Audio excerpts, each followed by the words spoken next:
if you go back to Muhammad's time, he only had a couple of basic arguments. One was the argument from literary excellence. Well, it's just my title for it.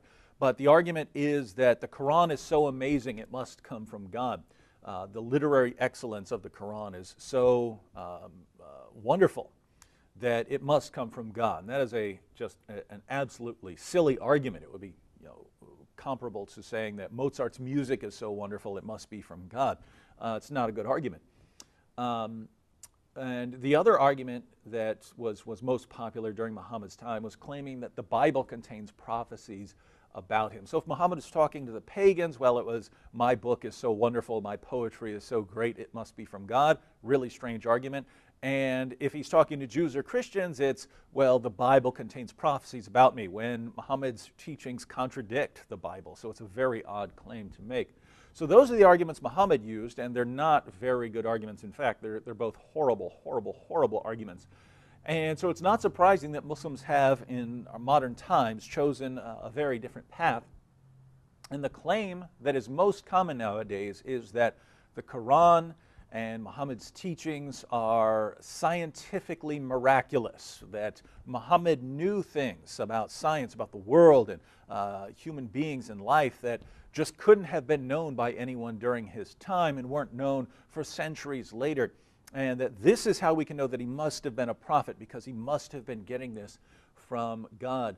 And the reason that this is successful is Muslims use this without people actually doing the work of investigating whether it's true or not. So this argument is geared towards gullible people who aren't going to take the time to examine the Quran and examine the Hadith and determine whether these claims are true or not.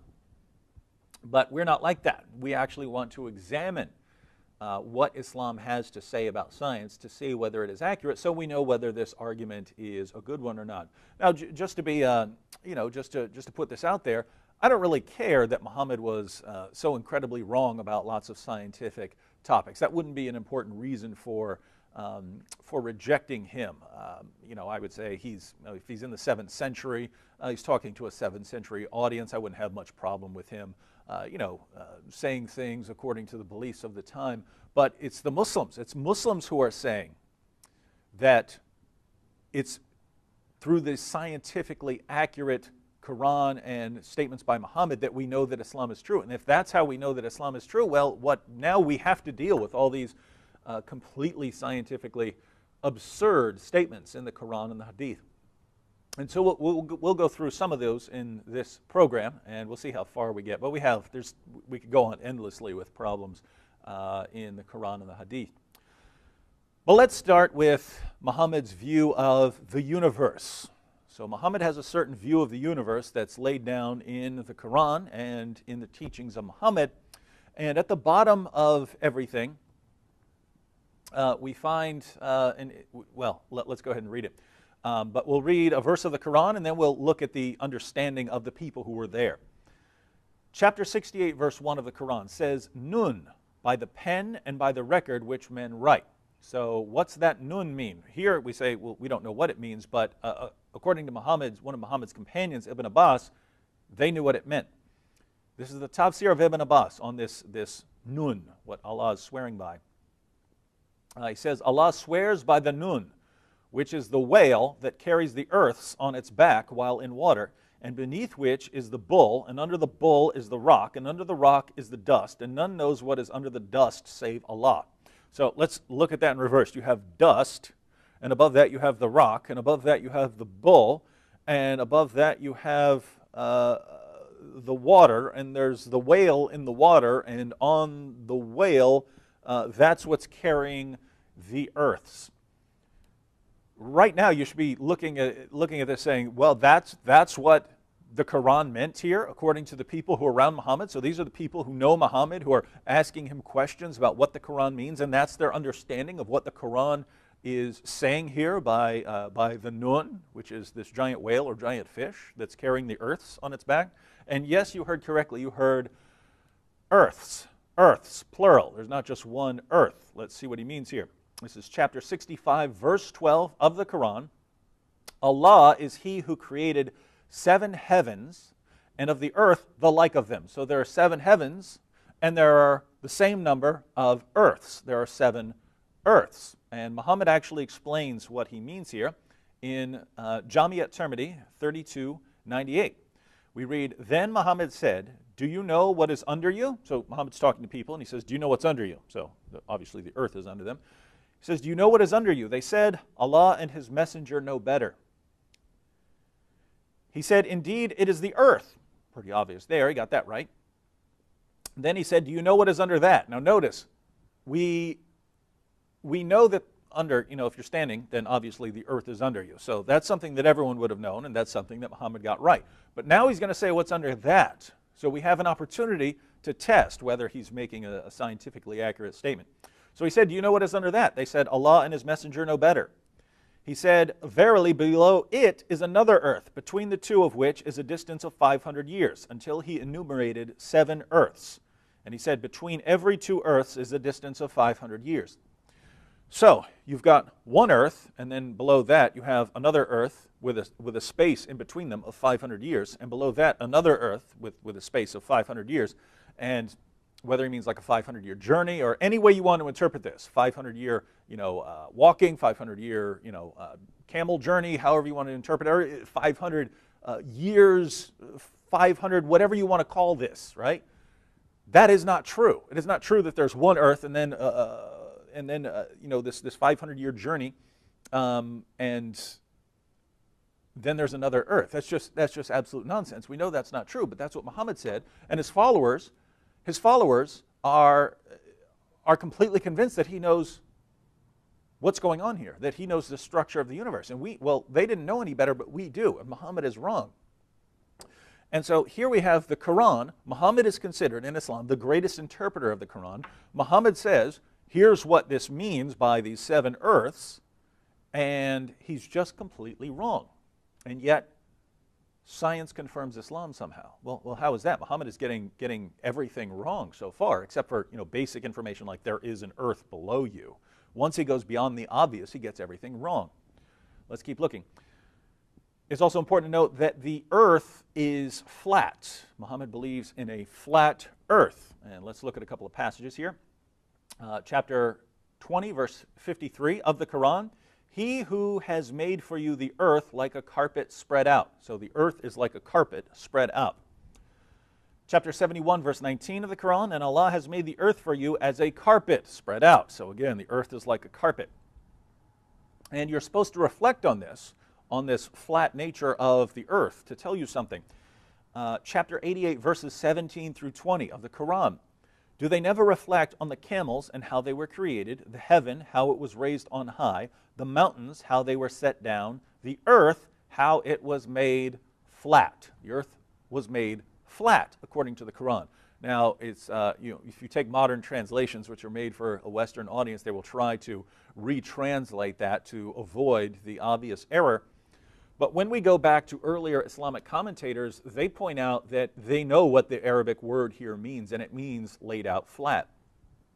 Let me give you an example. Tafsir of Jalalain, one of the most popular Islamic commentaries of all time, comments on this verse. "As for his words, sutihat, laid out flat, this, on a literal reading, suggests that the earth is flat, which is the opinion of most of the scholars of the revealed law," so experts in Islam or Sharia, "and not a sphere, as astronomers have it, even if this does not contradict any of the pillars of the law." So notice what he says here. The experts in Islam, the experts in Sharia, the experts in Islamic law, they know that the earth is flat because of what the Quran says. It's the astronomers who are saying that it's a sphere. But the astronomers, they're getting it wrong because they don't know they don't know the Quran well enough. So notice he's putting a division here. There's the experts in Islam, they know the earth is flat because of what the Quran says. And then you have the actual scientists, they say the earth is a sphere, but they got it wrong. So he's pointing out that it's the Islamic scholars who know the truth, and the scientists, they just get it wrong. Tafsir of Ibn Abbas, commenting on the 7 heavens. "Allah it is who has created the 7 heavens," and Ibn Abbas adds, "one above the other like a dome, and of the earth the like thereof, 7 earths, but they are flat." So it's not just one earth, it's not just our earth that is flat, It's all 7 of the earths. So basically, the structure of these 7 earths, according to Muhammad, not according to me, is that you have 7 earths that are kind of stacked up like pancakes, but with a space of 500 years in between each one of them. So you have these 7 sort of floating earths with a 500-year journey in between them. And I mean, you know this isn't true, right? If you know anything about science, if you took elementary school science, you know this is wrong. And yet, it's supposedly science that somehow confirms that Islam is the truth. And we can only wonder, how can we possibly make sense of this? So, you have the 7 earths, but notice Ibn Abbas says there's also the 7 heavens, and that's what the Quran said. But there are the 7 heavens, and they're like domes. Well, that's interesting because we have the earths, and then we have the domes. We'll get to that in a moment. Chapter 36, verses 38 to 40 of the Quran. And the sun runs its course for a period determined for it. That is the decree of him, the exalted in might, the all-knowing.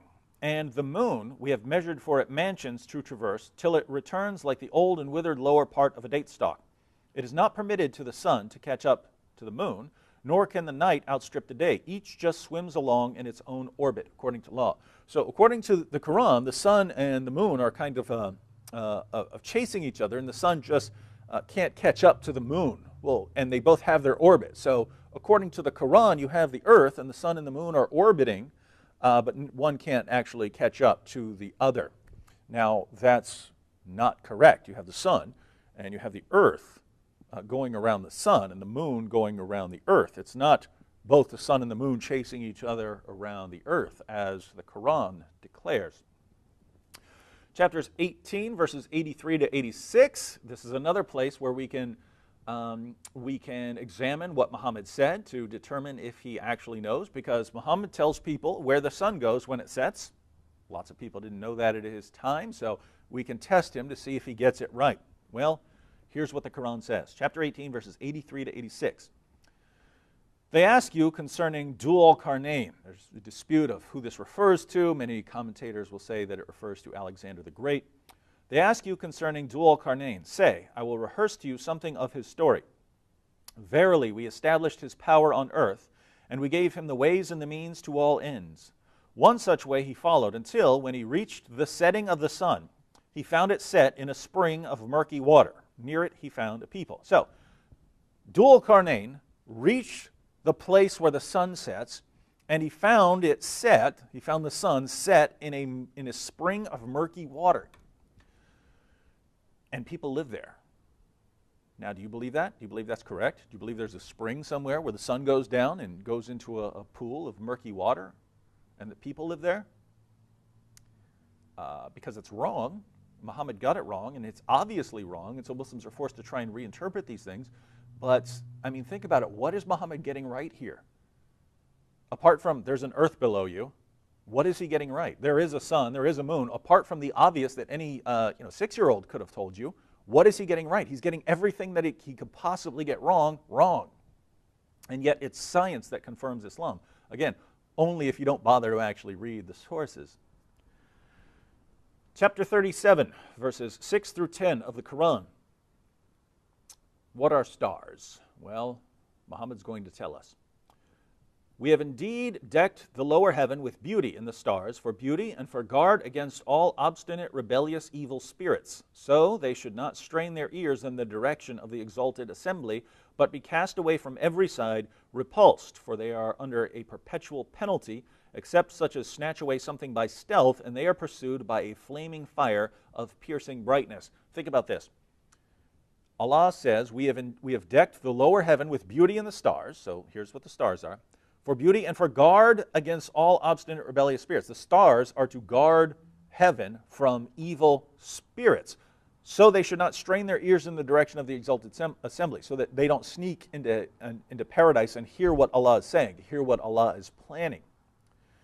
But if they do, except such as snatch away something by stealth. So sometimes they actually get there and they hear something, they hear some of Allah's secrets, and they are pursued by a flaming fire of piercing brightness. So Allah hurls one of the stars at him, because these are what guard paradise against against these evil spirits. But if they get something and they start trying to run away with the information that they heard, that they overheard, they're pursued by a flaming fire. That's a shooting star. So when you see a shooting star, it's because Allah became angry at a demon who stole some information, and Allah hurled a star at him. Let's read one more. There are several passages of the Quran that talk about the stars being missiles. Let's read one more just so you don't think I'm misinterpreting that. Chapter 67, verse 5. And we have from of old adorned the lowest heaven with lamps, and we have made such lamps as missiles to drive away the evil ones, and have prepared for them the penalty of the blazing fire. So stars are missiles that Allah uses to shoot demons when they try to sneak into paradise. And when you see a shooting star, it's because Allah shot one of these stars at a demon who stole some information. So Allah shoots the demons with one of his star missiles. And that's what stars are. Now, there are all kinds of problems with this. One, I mean, stars aren't up there protecting paradise from evil spirits trying to sneak in. But, I mean, even more obviously, a shooting star is not an actual star. When you see a shooting star, someone in Muhammad's time might have thought that a shooting star is actually a star, and that's why we call them shooting stars, because it looks like a star is shooting. But a shooting star is not a star. It's a chunk of debris that hits our atmosphere and then ignites. It's not an actual star. Muhammad didn't know that. The author of the Quran didn't know that. But if the author of the Quran were Allah, I would expect Allah to know what a shooting star is. But he just didn't. The author of the Quran didn't know this, and so I can't believe that this is actually God. Just in case we think there's some other interpretation here, we have in Sahih al-Bukhari, number 3198, Abu Qatada, it's one of Muhammad's companions, explains this verse, chapter 67, verse 5, stars are missiles that Allah uses to shoot demons. He mentions this and he says, he quotes Allah's saying, and indeed we have adorned the nearest heaven with lamps, that's chapter 67, verse 5. And Abu Qatada says, the creation of these stars is for three purposes. And they are, 1, as decoration of the nearest heaven, 2, as missiles to hit the devils, and 3, as signs to guide travelers. So, if anybody tries to find a different interpretation, he is mistaken and just wastes his efforts and troubles himself with what is beyond his limited knowledge. Notice, he had the same sort of mentality that we read about in Tafsir Jalalain. In Tafsir Jalalain, remember, the Quran says the earth is flat, so who cares what those astronomers say? Here, we're told, look, the Quran has explained what these stars are. Anyone who tries to seek any other sort of understanding, in other words, if you actually plan to do scientific research to determine what stars are, he says he is mistaken and just wastes his efforts and troubles himself with what is beyond his limited knowledge. In other words, don't even try to understand anything but what the Quran tells you. Don't try to understand it. It's a waste of time. This is Islam. This is the Islam of Muhammad and his companions. Jami at-Tirmidhi, number 3298. Then Muhammad said, do you know what is above you? So think about this. We've got what's down at the bottom. You've got the dust and the whale and all that stuff. And then you've got the 7 earths stacked up on each other. And then we know that the sun and the moon are circling this earth, and that the sun sets in a pool of murky water. And then now you have the stars, which are missiles that God uses to shoot demons when they try to hear something in paradise. And what's above that? Jami at-Tirmidhi, number 3298. Then Muhammad said, do you know what is above you? They said, Allah and his messenger know better. He said, indeed, it is a preserved canopy of the firmament whose surge is restrained. Then he said, do you know how much is between you and between it? They said, Allah and his messenger know better. He said, between you and it is the distance of 500 years. Then he said, do you know what is above that? They said, Allah and his messenger know better. He said, verily, above that are 2 heavens. Between the 2 of them, there is a distance of 500 years, until he enumerated 7 earths.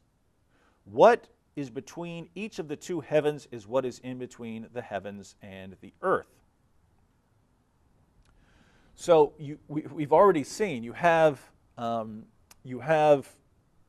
7 earths stacked up like pancakes. 1, 2, 3, 4, 5, 6, 7. That's Muhammad explaining what is below us. What's below us? Because the Quran says that there are 7 earths and there are 7 heavens. What does he mean? Well, Muhammad is the one who gets to explain that. There's 7 earths stacked up like pancakes, except with a 500-year journey in between them. And then he explains what's above them.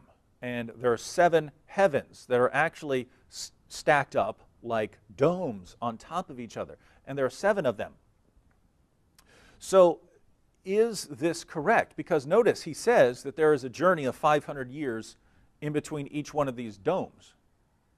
But it's the same 500-year journey that's in between each one of the earths. So again, whatever kind of journey you want to call that, the 500 years that's in between it, whatever you want to call it, if you want to say it's 500 years on foot, it's 500 years on riding a camel, it's 500 years by horse, it's 500 years by train, it's 500 years by jet, by spaceship, whatever you want to call that 500-year journey, is there another Earth that's 500 years away from our flat Earth? No, our Earth is not flat, and there's certainly not another Earth 500-year journey away. We'd be able to see that. We'd be able to detect that.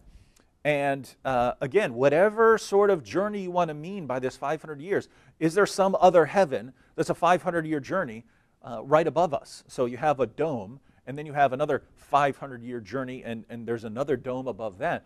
Is that true? What could that possibly mean that would be true? Interpret that for me in any way that would make that true. And there is nothing that would make that true. You don't get to any sort of structure or object above us, and then there's another one above that, and there's another one above that. We live in a very massive universe, and there is no 500-year journey that would fit this description and make Muhammad's teachings accurate. So Muhammad is just getting everything that he could possibly get wrong. You couldn't invent something this wrong. If you sat back and thought, let me come up with the most ridiculous view of the universe that I could think of, you would not be able to beat Muhammad. His view is far more absurd than anything you can come up with. And yet it's through science that we know that Islam is true. Let's keep going. Chapter 22, verse 65 of the Quran. Do you not see that Allah has made subservient to you whatever is in the earth, and the ships running in the sea by his command?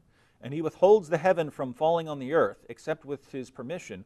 Most surely Allah is compassionate, merciful to men. Notice what Allah just said. And he withholds the heaven from falling on the earth, except with his permission. The heaven is a solid object, according to Islam, that would fall on us if Allah weren't holding it up. Is that true? Is the sky above us a solid object that would fall on us if Allah weren't holding it up?